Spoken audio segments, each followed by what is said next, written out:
that she is visiting us today, and it's nice that she's here to talk to friends and reacquaint Heather. So thank you for that. Just a couple things with smoking. So they've been very, very patient with us. But if you're going to be smoking, when you go out the double doors, you have to go left towards the YMCA, that corner. All right, that's where the smoking area is. And if I wasn't clear about that, that's my bad. But it's right beside that corner going out to the left. Otherwise, it's a $500 fine. Right? So just be very, very mindful about that. I want to take an opportunity to thank again the venue for the wonderful breakfast, the coffee, which is really delicious. Thank you very much. All the vendors in the back that are just amazing, doing what they continue to do. For the grand prizes that Nathan introduced this morning, I know we're still having a little quirks. So at lunchtime, if you want to take your name tag, and there's going to be a bin in the back, that way everybody that's here will be entered in for the final draws, especially the beautiful blanket. Do we know who it was made from? No, we don't know who it is made from. So, as you know, the star blanket is very symbolic to us. I didn't realize when I left home to attend university when I was 18 years old, my kukum made me a star blanket, and she said, you just need to, this is for you. And she kind of didn't explain why. And it wasn't until later that I had to learn the symbolism of what the star blanket means to many of us. So it's very, very powerful. So, and I won't take up our keynote's time this morning. Was there any other housekeeping? Jan usually gives me a couple things. No. All right. With that, I will introduce our speaker, Dr. Belinda Daniels. Dr. Belinda Kakisawel? Thank you. Daniels is from the community of, I should have practiced last night. Pakatawagan, Sagigan, which is Sturgeon Lake. Sorry for my fellow Cree speakers and elders. Saskatchewan now is a faculty member of the university. Can I just get everybody's attention, please? I just hear some table talk. Thank you. And just a reminder for the cell phones to turn them on vibrate. And then while our keynote, who flew in from Victoria on a beautiful sunny day, is here to share some knowledge with you. So just grounding us in being mindful and being present and being respectful, because that's who we are. So she works for the University of Victoria and is founder of a not-for-profit organization called Nihiwak Language Experience. Kakisaweo holds a PhD from the University of Saskatchewan Interdisciplinary Department. She was awarded the Outstanding Indigenous Educator Award of 2015 by the Canadian Teachers Federation. She also has been recognized by the Federation of Sovereign Indigenous Nations for her exceptional work in Indigenous language revitalization. Finally, she has also been recognized globally as one of the top 50 finalists for the Global Teacher Prize of 2016. A few projects completed by Dr. Daniels was at a national level for the National Center of Collaboration on Indigenous Education. She co-published a book entitled Nehiwak Degan Gekikanik. She's going to correct me. I'm going to be better. Speaking Cree in the Home, 2022, with colleague Andrea Custer, and then a how-to guide book for creating a language camp.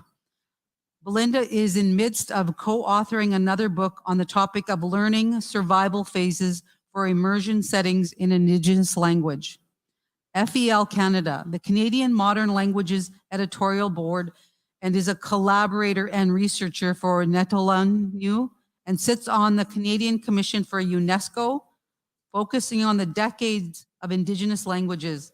Lastly, Belinda is married and has 4 children and has a new grandchild.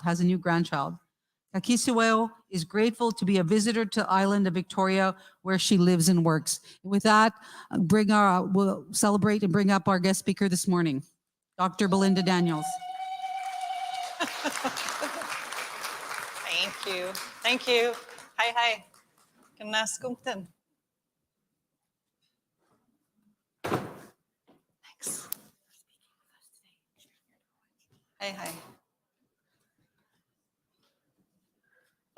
Thanks for that introduction.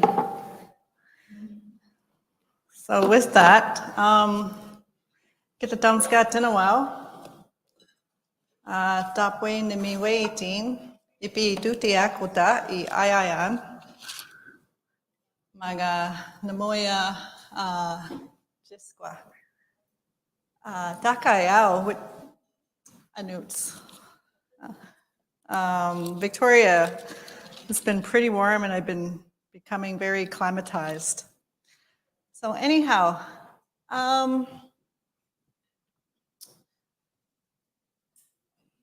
again, I'm very honored to be here and to share with all of you on today's theme with the healing the mind, body, and spirit. And I do have some sacred stories that I would like to share with all of you. So with that, I do have a PowerPoint. Again, I want to acknowledge the land that I am on, the Treaty 6 territory and the homelands of the Métis, along with being here in Saskatoon. Saskatoon, Minatukaski. Hi, hi. Next slide. Do I get to click it or? Okay, good. So I'm going to be sharing stories about receiving messages from our ancestors. And this knowledge is still there within us. It's about paying attention, being grounded, and going back to land. And so I have a picture here that was shared with me by Christy Belcourt, which kind of illuminates the story that I want to share today.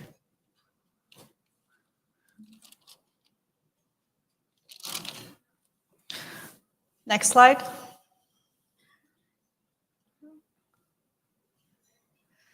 So the power of stories. Stories can show and exemplify teaching and learning in an Indigenous way. For me, a Nehio way. Gagayo seo nisigasun. Nehio isigasun, gagayo seo. It was given to me by one of my relatives in my home of Pagatuagan, Sagayganik, in Sturgeon Lake. And so I've been going by this name since I started my language learning journey in reclaiming who I was and who I am as a Nehio. And so my story starts with my grandparents. I was raised by my grandparents, and it was they who were my first teachers in sharing the love for land, our environment, our families. There was this one saying my Mushumpan used to always say, taking care of each other is what family is all about. And so I think about this in a broader context as Indigenous peoples in decolonization and going and moving forward, is taking care of each other, looking out for each other, and caring for each other.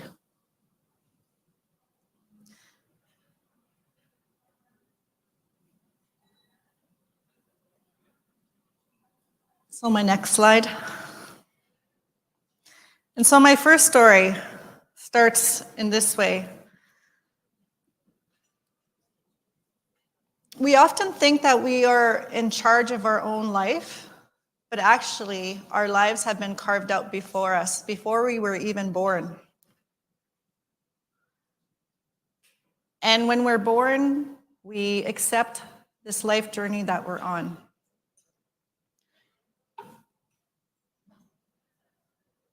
And so I want to say that this work in language reclamation, my ancestors chose me to do this work. I'm just hearing a little bit of chatter over there. It's really hard to pay attention. Thank you. So my first spiritual experience was when I was 11 years old. I remember lying on the floor of my Nukum Bun's kitchen, on the floor while she was cooking. And I had this huge hand mirror that was hers, and I was playing with it. And I was on my belly. And I was imagining what it was like on the other side of this mirror, on the other side of this reflection. And then as I was imagining and thinking about it, what did it look like? I felt myself transport to the other side. And I found myself in a different environment. I was outside, and I was on this path. And to my right was this huge rock wall, this huge wall mountain. And on the left side was this huge, thick forest. And I could feel the sun shining, and I could feel the wind and the breeze going through my hair and touching my shoulders. And I was like, wow, where am I? What happened to me? And I kept walking forward, but with a little bit of fright, but mostly curiosity. And as I was walking forward on this path, I could see these etchings on this wall, and I didn't know what they were. And I was more curious and walked further into the pathway. And then I looked up and saw these etchings on the wall, and I didn't know what they were at that time. And I lifted up my hand and I started to trace over the etchings. And I was looking in awe. And as soon as I looked back to where I came from, I was back in my grandmother's house on the kitchen floor. And I remember thinking, wow, what happened? Where did I just go just now? And I didn't realize it then, but it was the syllabics of the Cree people. Jakape Hikana, spirit markers. This is what I saw. And so when I say that our lives are carved out for us before we're even born, this is what I'm referring to. It was the ancestors choosing me to be a language helper. And I was always curious about Nehewewen growing up. I could hear my grandparents talk Cree in the early morning hours, and there was a rhythm and a tone that was so soothing to me. And then as a child, when I would try to talk back to them, my grandparents, my Nukum, would be, shh, speak to us in English. And I know they did it out of love and didn't want me punished or ridiculed like the way they were growing up. However, I still listened to them speak. And so that was one of the benefits that I had as a reclaimer, that I knew what the language sounded like. I knew when the words ended and when they started. And so that was my first spiritual experience as a language reclaimer, and our ancestors choosing us to do the work that we do.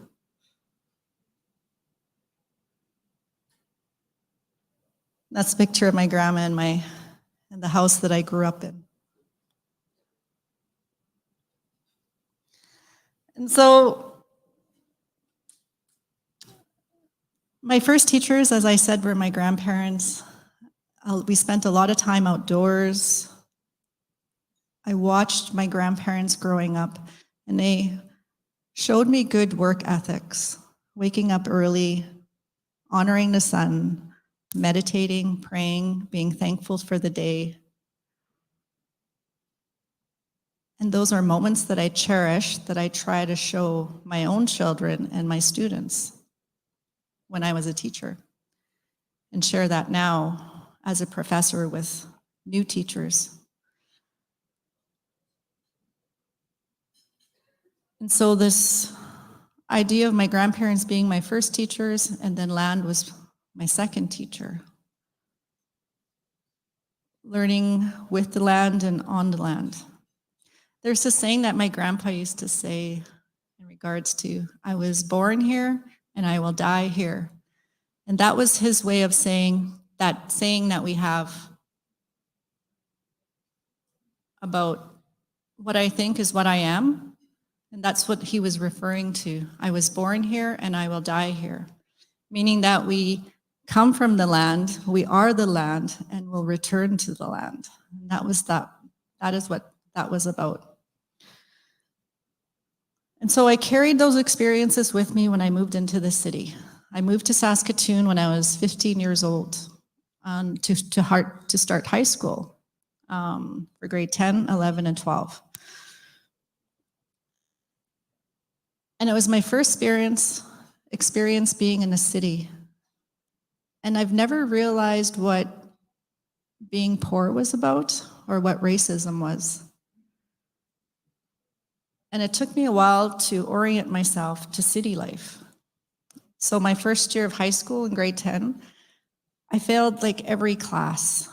And it wasn't because I couldn't do the work.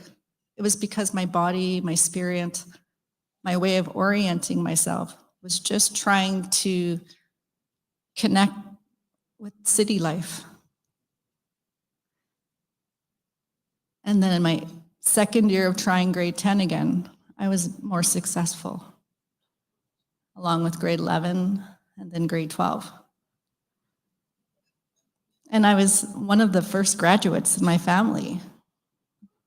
And so my grandparents obviously were quite proud. And the day of my graduation came here in the city, and I came from Edith Catholic High School. My grandparents didn't come to my graduation. It's because they did not like the city life, or they were very unsure of it. And when that was done, my Mushumpan went on to say, "Continue to make me proud." And so I survived the system, but I was more than scathed. While in the system, I learned it was a way of programming and trying to teach me to not like where I came from. That's what the curriculum, the teachers were trying to tell me. And that really didn't sit well with me. And I remember my feelings of, I remember feeling unworthy in the system, in the city. And I was pretty much also on my own when I moved here. I had to learn how to use a washer and a dryer when I was 15, 16 years old. I had to learn how to open up a bank account. I had to learn how to pay bills. And I was only a teenager. And that was really hard. I had to learn how to budget money. And my teachers didn't know what I was doing. They didn't know that I was on my own while trying to complete high school, because no one took the time to get to know me. So this is why I say I survived high school more than scathed. And when I completed high school, I had my second spiritual experience at 18 years old. The reason why I was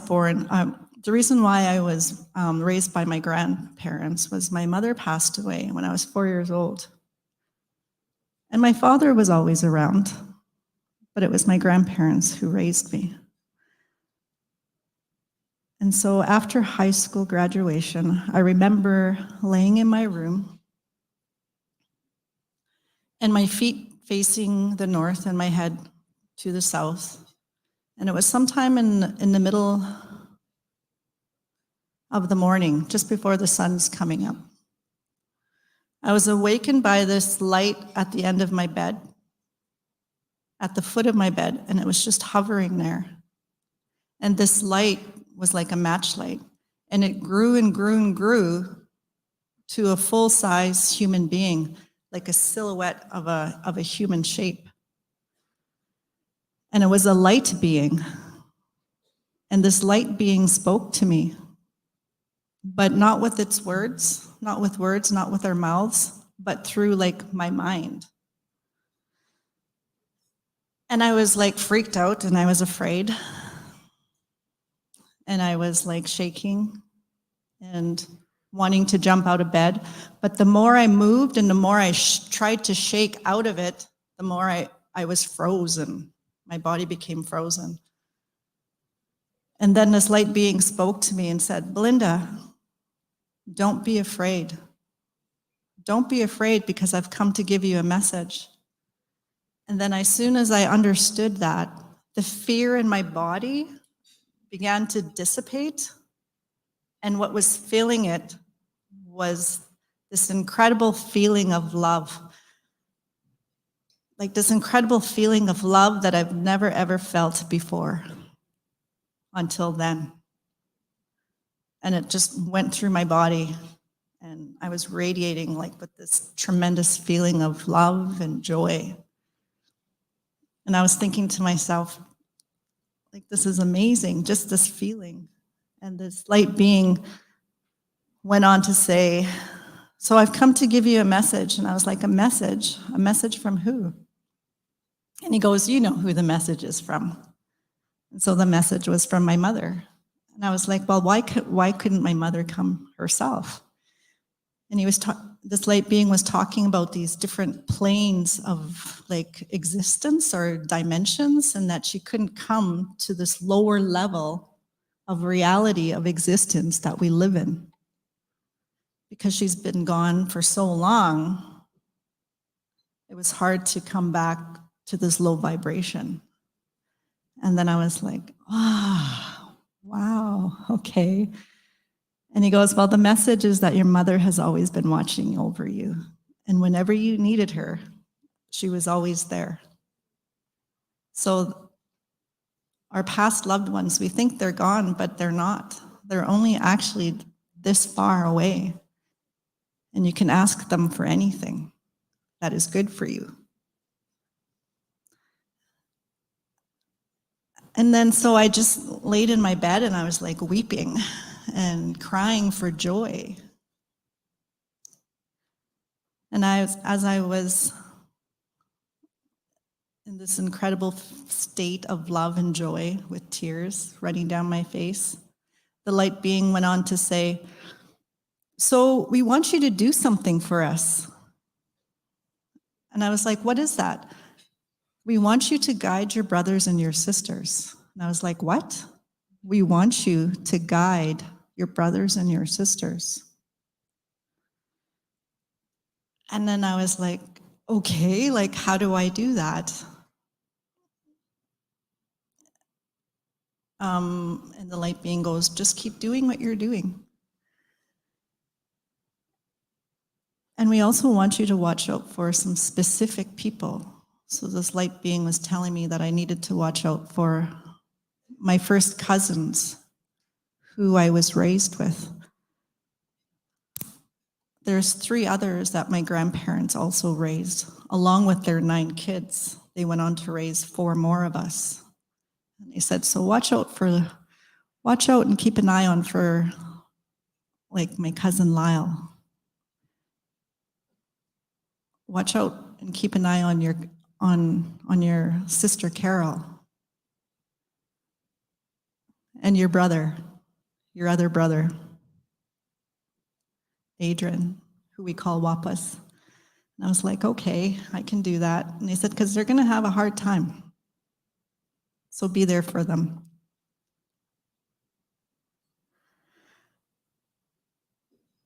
And then after the light being gives me these instructions, I was like, okay, I can do this.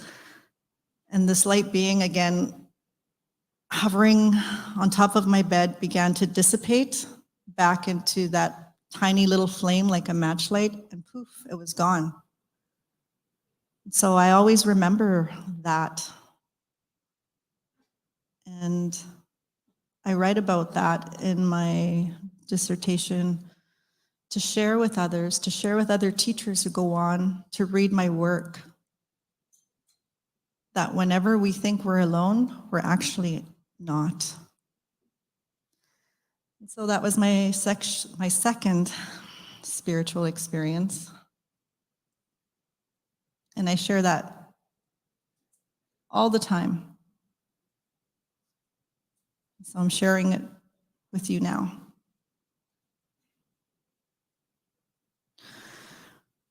So after grade 12, I actually didn't really know what I wanted to do.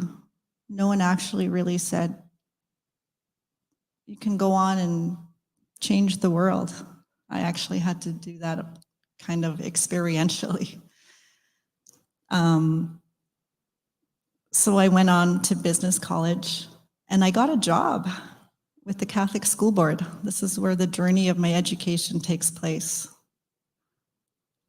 And I met someone here in the audience, Patricia. Where are you, Patricia? Where is she? Patty. And so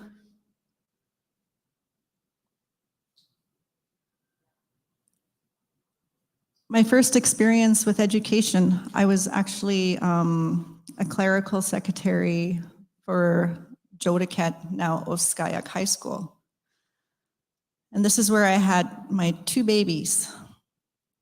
They were able to come to work with me as I sat behind the desk of this high school for Indigenous students. And I remember this one fella, Dwayne Fable, who was a teacher back then. And he was like, Belinda, what are you doing here? And I was like, what do you mean? He was like, no, literally, what are you doing behind this desk? Do you have a grade 12? And I said, yes, I do. He goes, well, why don't you go on to university? I said, I never really thought about that before. And he was like, well, I'm going to take you. He goes, we're going to go at lunch and I'm going to take you to the university. So that's what he did. And I enrolled in education and went to university for those 4 years. Well, I had 2 little babies at home, so I didn't have a whole lot of time to study. I could soak in knowledge. When I read something, I can read it once and I remember it in my brain forever. So I guess that's a gift.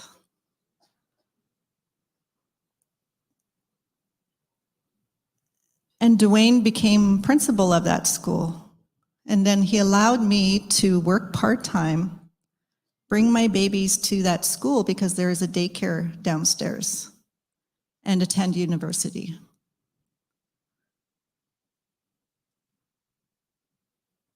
And I always thank him and I always mention him when I'm telling this story, because I don't know what I would have done if I didn't have that extra help.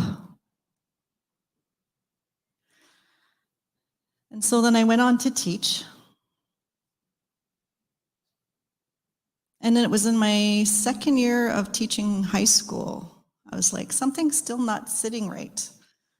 Because I went back and got a job at that high school where I graduated from. And I felt unworthy, unnoticed, ignored when I was a high school student.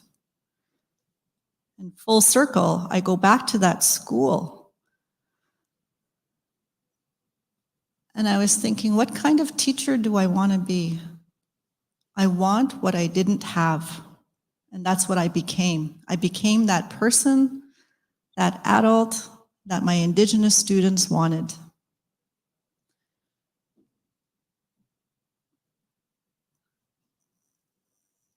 And it was then that I enrolled in a master's program. After my second year of education, I was still restless and unsettled with how the system worked. And I didn't know how to name it then, but I do now.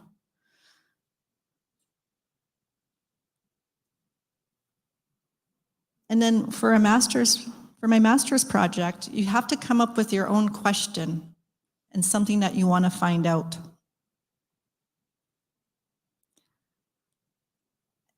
My grandma, my nukum, would say to me as a child growing up, she always said I was just a little bit different, but in a good way.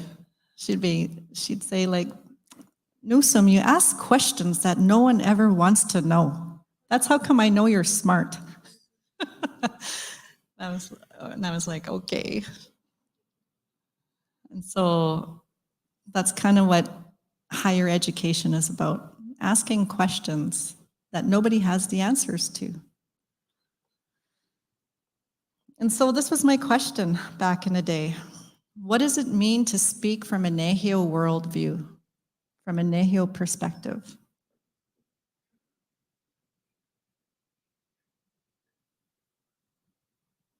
Maga ikutsitayan pipikskoyen o man Nehewewen.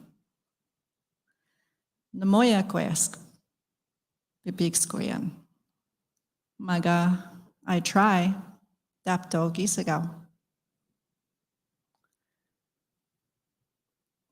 And so as I was walking one day in my home community of Sturgeon Lake, I came up with this idea of like, why not just learn Cree from Cree people in my Cree land with Cree teachers? And it was so simple back in 2003, but nobody was doing it. And so that's what I started with my family and my community in Sturgeon Lake. And my uncle Velmer is right here because he's always welcomed me home and prepared the land. And I want to say hi hi Kanaskuntan, uncle,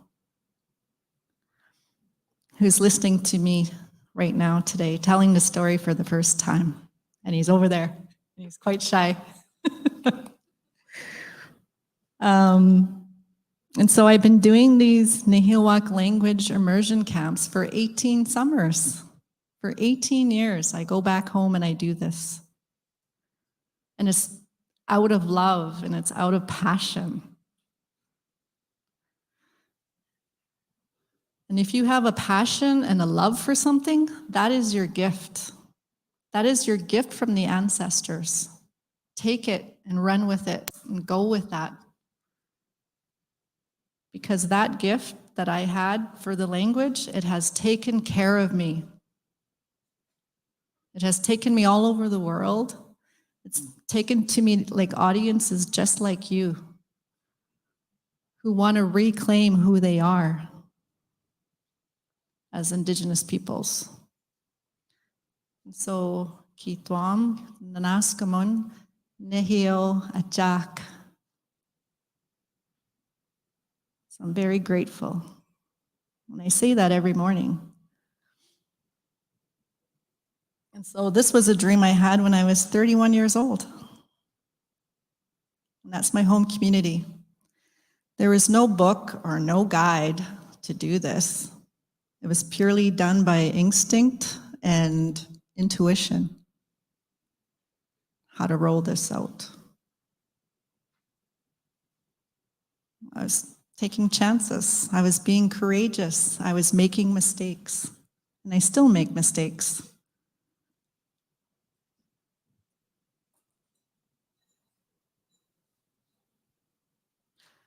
Part of this inspiration too was raising and having a family of my own. I wanted my children to know who they were as Nehiyawak, and that can only come from language and the land.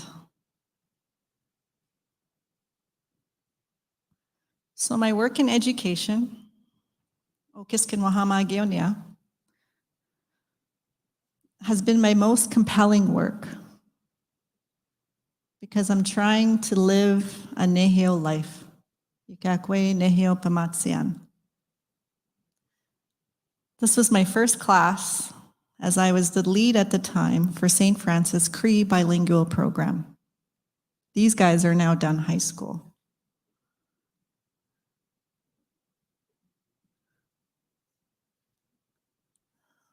They were so cute. So I have that picture in my office of the kids. This is how I'm guiding my brothers and my sisters. I didn't understand it back then when I was 18 years old when I had that dream.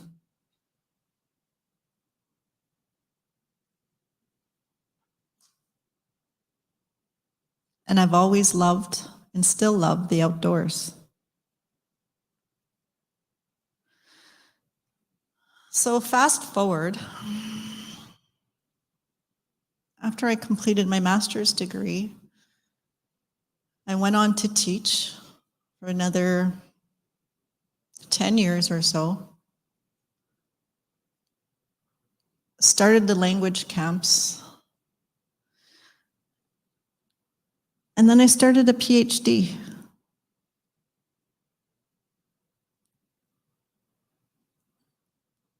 And life happens.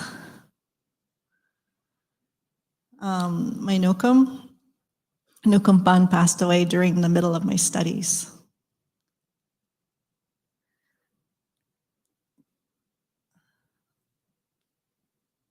I want to say that she, like even in her passing, she taught me so much. She was able to say, like, goodbye, I had an amazing life. I've had a long life, because she was almost 100 years old.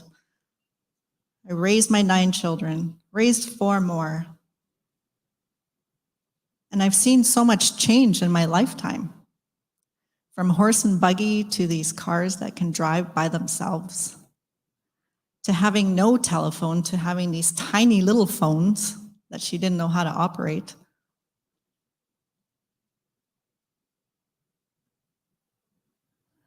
And just watching us grow. And so she said, yes, I'm tired, and it's time for me to go home. And she did that with such grace and such dignity that I hope I have that kind of courage when I'm finished, when it's my turn to journey home.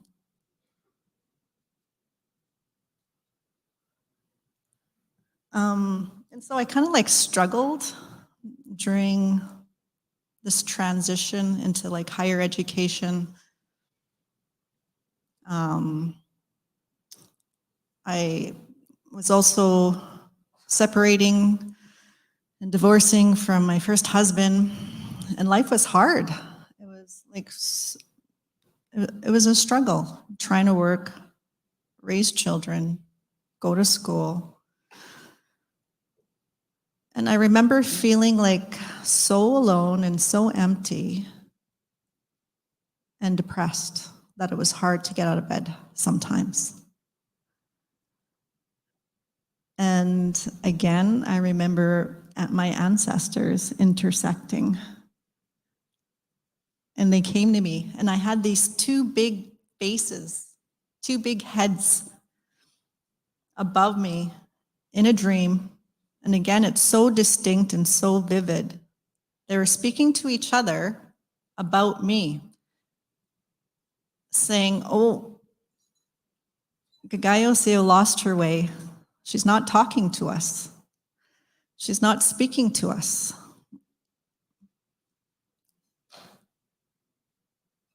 How do we help her?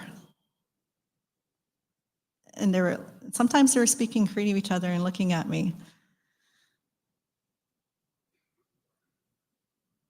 And I remember them saying, how do we help her? How do we help her remember what she was supposed to do?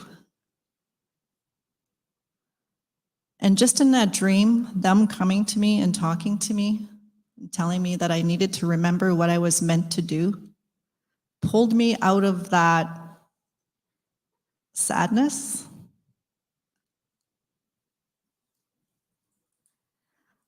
And my children too.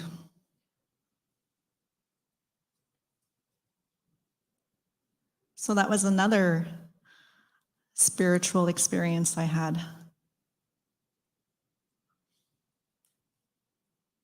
So that's an image of these ancestors talking while I'm watching them.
who I was.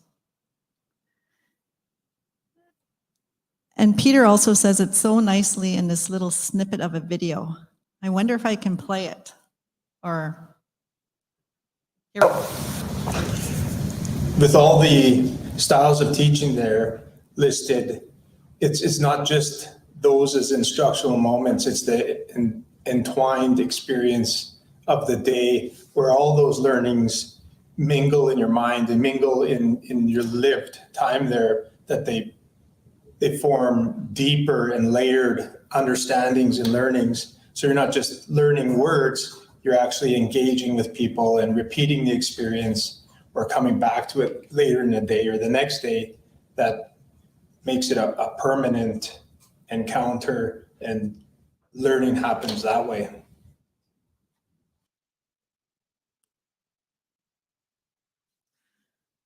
So that's a participant who's been coming to Cree Camp for about 5 years. He comes with his family. He never grew up listening to Cree, so he didn't know the rhythm, and now he's teaching at St. Francis.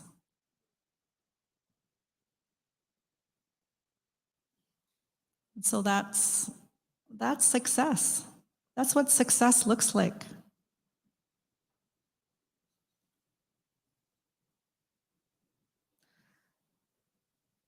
With the language camps, I have a free PDF file, a language guide that's accessible. You can download it and do your own language camps in your own communities.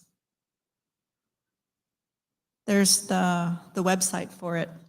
And I just wanted to show you just a little snippet of a model of what that looks like, what language camp looks like. So again, I've been doing this for a while, 18 years, lots of trial and error. Lots of research and study went into various language methods, language methodologies. How do we learn a second language? And then on top of that, how do we learn a second language with people who have been traumatized? By having our languages stolen. They weren't lost, they were stolen from us. And our babies were stolen right out of our homes. So when people say, oh, I lost my language, it wasn't lost. Someone stole it from you. So we need to just say that. And so trauma is another thing that I also study and look into when reclaiming language, so that we don't shy away from it and that we face it and walk through it. I've had to share with my teachers in how to do that, and walking towards the pain through trauma together gets us to the other side, to recovery and to healing. And so here's a bit of a framework, what a typical camp looks like. So this model here, those 6 outer circles, those are 6 teachers specialized in one method. And participants walk through each of those circles in 20 to 40-minute intervals. So around 10 o'clock in the morning till about 4 o'clock in the afternoon, everybody is learning language rigorously and repetitively. And it's theme-based. So just last summer, our camp was Geogewin. That was the theme. Let's visit. And so all the teaching lesson plans, all the teachers, they all have to have vocabulary that matches. What do you do when you visit? And we don't write things down. We don't do the pen and paper thing when it comes to reclaiming language. Everything is embodied. You're out on the land, we're moving, we're doing actions, we're embodying the language, because that's comes from the land, and the land is living and it's vibrating through the language. And so some of those methods are things like total physical response, accelerated second language acquisition, communicative-based techniques, task-based learning.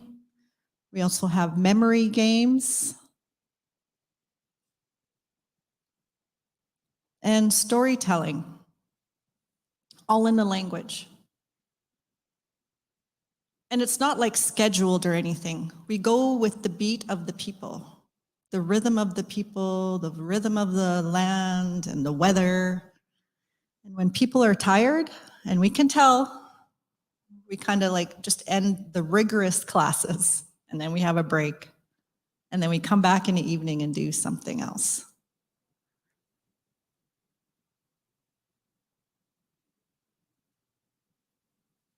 And the main circle in the middle, we take turns being the language coach. We track time. We encourage people to stay in the language, to stay in Cree.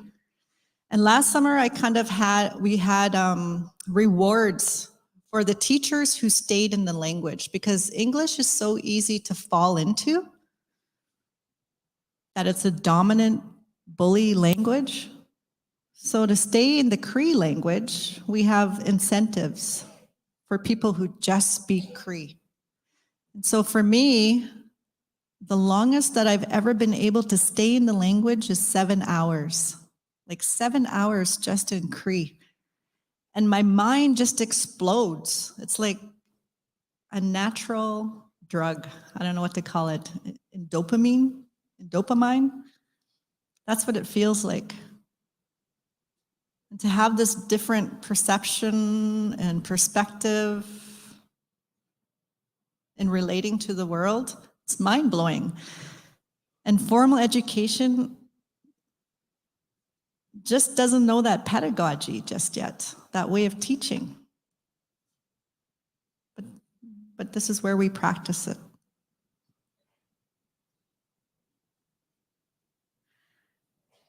And so I've been able to study, research, second language adult learning in these camps, because there's not very much research out there when it comes to our Indigenous languages and ways of being and knowing and learning. And so I'm able to learn from the participants who come. And of course, I ask for permission. I ask for permission from my community to come there with lots of people. And I also ask for permission from the land itself and lay tobacco down.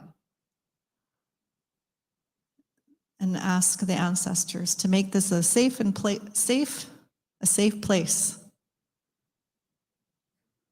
to return to the land and to the language. And so I have some responses here. Can you hear me now? And so I just wanted to share this one response.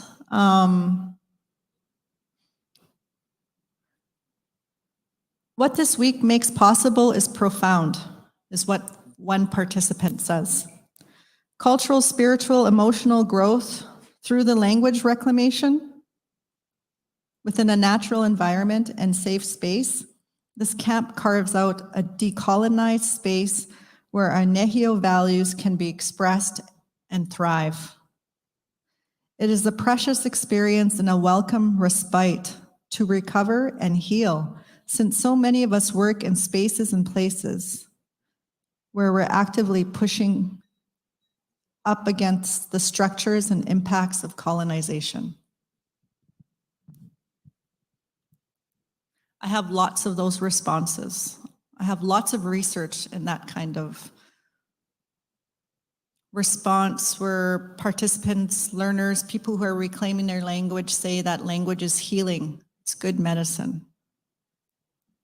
And it is. So with that, I just wanted to say higher learning is now just catching up. Old ways into education in some of the safe places, we're able to teach this. So where I come from, Pagatuagan Sagay-Ganik, I'm taking what I've learned from the land and from the people and from my community and sharing it. Now sharing it at a university level. And I'm I work and teach over at the University of Victoria, where the highest language groups live. There are 37 different languages in British Columbia, and a lot of them are on the brink of extinction. And so we're doing everything that we can in BC, and I'm sharing what little I know with the nations there of how do we get back to the language. And again, this has been my most profound and compelling and proud work.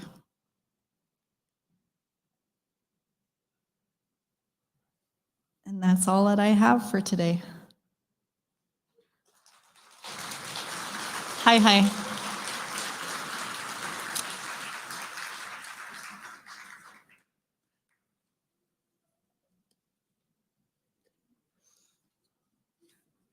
So I am going to be around for a fireside chat. It is to start at 11 o'clock, but I'm going to start at 11:15. I have to go check out, and I'll be right back. Again, check out the nihilaklanguageexperience.org website for that free PDF file. Hi.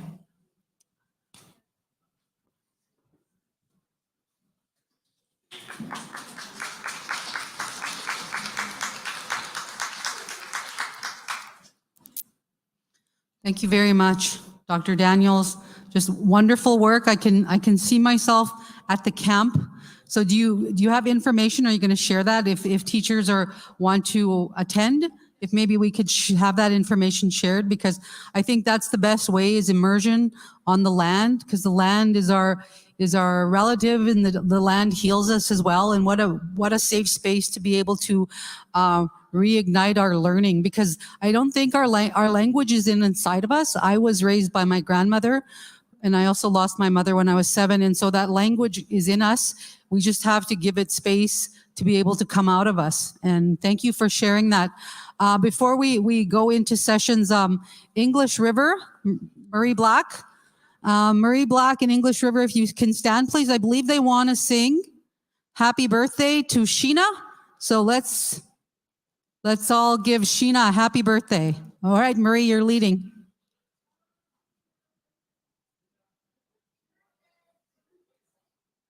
I don't have the portable mic, so okay.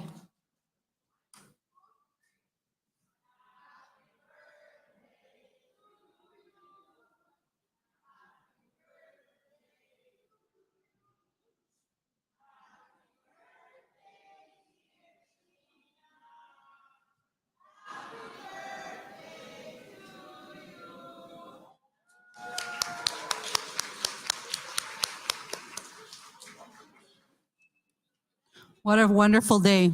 At 55, I decided I was going to start counting backwards. So on my next birthday, I'm starting to count backwards. Was there any other announcements to make sure that you scan your QR code on the pillars again for Dr. Daniels and her presentation? Just, sitting there listening, I believe as I'm getting older, and I don't know if any of you can relate, developing like an adult ADD adult, and just being able to stay focused and pay attention is a real skill at my age. But I really enjoyed the message and that she shared with us today. And I think, one second.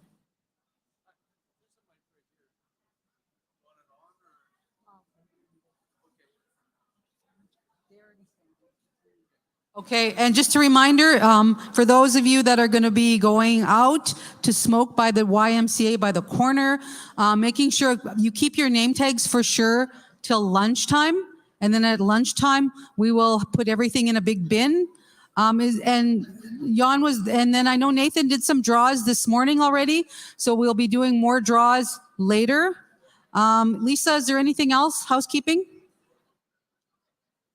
Okay, 1 second. I will just speak briefly of the next breakout sessions in Salon, in Gallery A.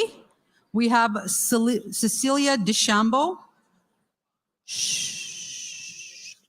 That's planning through an Indigenous lens, using Indigenous values and beliefs as a foundation in Gallery A. In Gallery B, we have Simon Bird, who will speak on elders and traditional governance systems, and I'm just abbreviating it. We have in Gallery C, Robin Morin, who's speaking on renewing relationships with self. And then in Gallery D is the fireside, and that's Dr. Belinda Daniels. And as you know, she'll be a little bit late, so she needs to check out of her room. Just 1 second.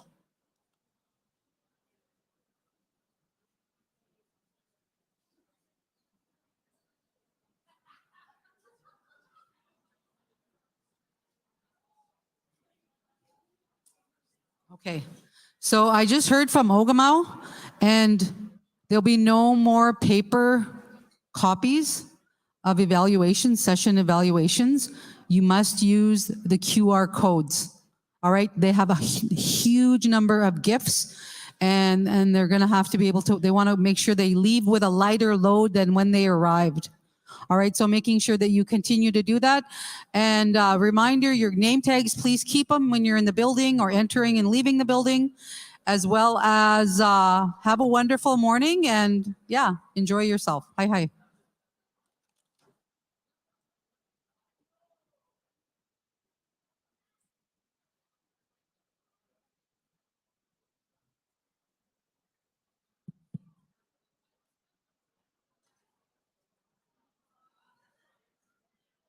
All right, you guys, make sure you get your names in there for the draws. We got a lot of prizes over here. You can come check them out. Make sure you come back here as well. Remember, for the blanket, you have to be here in attendance to win. Make sure you come back up here after the session. And please come and support all the vendors here. Some of these vendors do this full time, so any time you buy from them, it really helps them out. Even if it doesn't suit you, maybe buy it for a family, a friend, a chuants, whatever you want to do, just come support. Anichimus. How do you say girlfriend in Dene? Netswanze. There, Netswanze. Did I say it right? Netswanze. Also, we are streaming live on IOPS on YouTube and the Full Circle Facebook page.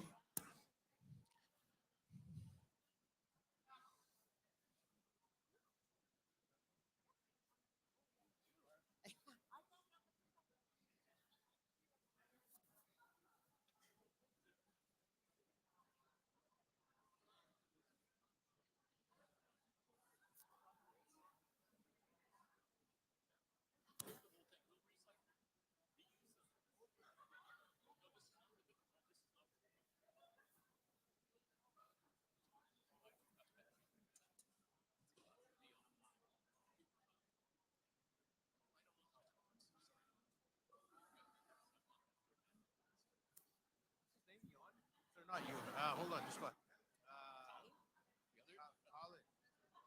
Or Lisa. Can we get Lisa Chatelain to come over here, please?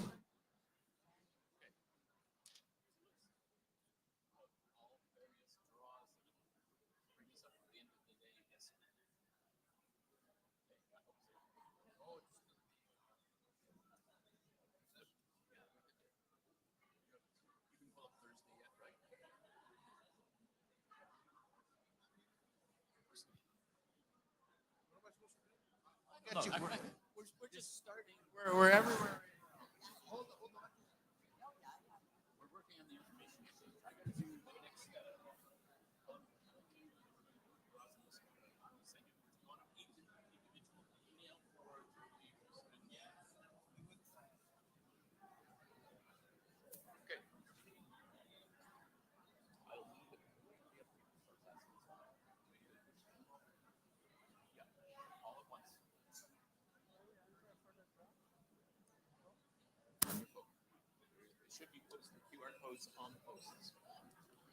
So if you guys are wondering about the draws, you do have to do the QR code. The QR code will get you into the draw for all these wonderful prizes here back at the table that you can come check out. We are still working on how we're going to do the draw for the blanket.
message was terribly necessary.